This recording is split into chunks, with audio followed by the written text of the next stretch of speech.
Hello everyone, welcome to Emmy recipes. ఈరోజు వీడియోలో evening టైంలో వేడివేడిగా ఏదైనా తినాలని అనిపిస్తుందా? అయితే ఈ రెసిపీని ట్రై చేయండి. వేడివేడిగా పైన క్రిస్పీగా లోపల ఎగ్గుతో ఎంతో టేస్టీగా ఉండే ఎగ్ బజ్జీని ఎలా చేసుకోవాలో చూపిస్తున్నాను.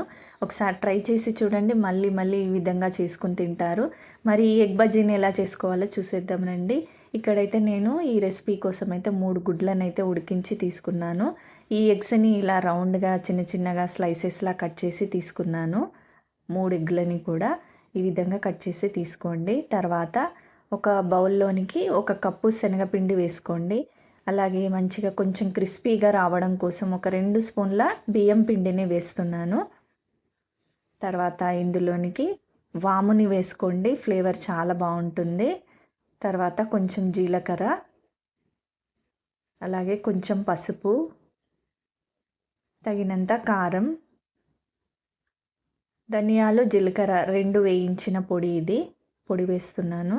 అలాగే తగినంత ఉప్పు, సన్నగా కట్ చేసిన కొత్తిమీర. ఇప్పుడు అంతా కూడా ఒకసారి కలిసేలా కలుపుకోండి ఒక స్పూన్తోన. అంతా ఇలా కలుపుకున్న తర్వాత ఇప్పుడు ఇందులోనికి కొంచెం కొంచెంగా నీళ్ళని వేసుకోండి. కొంచెం కొంచెంగా నీళ్ళని వేసుకుంటూ పిండిని కొంచెం గట్టిగానే కలుపుకోవాలి. ఎందుకంటే ఎగ్కి పట్టేలా ఉండాలి, మరీ పల్చగా కలుపుకోకూడదు. ఇలా కొంచెం ఈ కన్సిస్టెన్సీ వచ్చేలా కలుపుకొని తీసుకోవాలి పిండిని. ఇప్పుడు ఇందులోనికి కొంచెం నేను వంట సోడా వేస్తున్నాను. కొంచెం వేసుకోండి, ఎక్కువగా వేసుకుంటే ఆయిల్ ఎక్కువగా పీల్చేస్తుంది. కొద్దిగా వంట సోడాని కూడా వేసుకొని ఒకసారి అంతా కూడా బాగా కలుపుకోవాలి.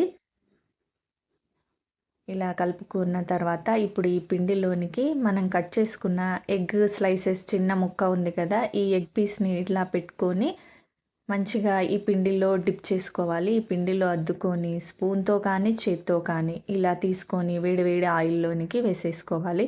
నేనైతే ఇక్కడ స్పూన్తోనే వేసేస్తున్నాను. మీరు కావాలంటే మీకు చేత్తో అయితే చేత్తో వేసుకోండి. ఇలా ఆయిల్లో సరిపడినన్ని వేసుకోండి.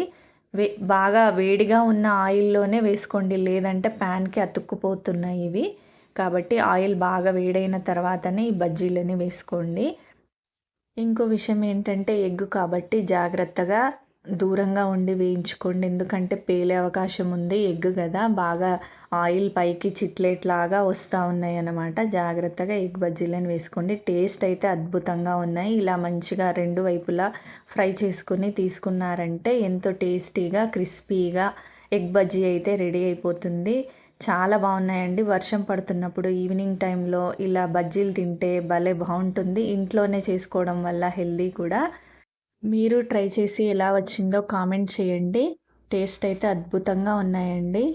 ఈవినింగ్ టైంలో తినడానికైనా లేదా సాంబార్, రసం, పప్పుచారులోకి కూడా సూపర్గా ఉంటుంది. వీడియో నచ్చితే please like, share and subscribe.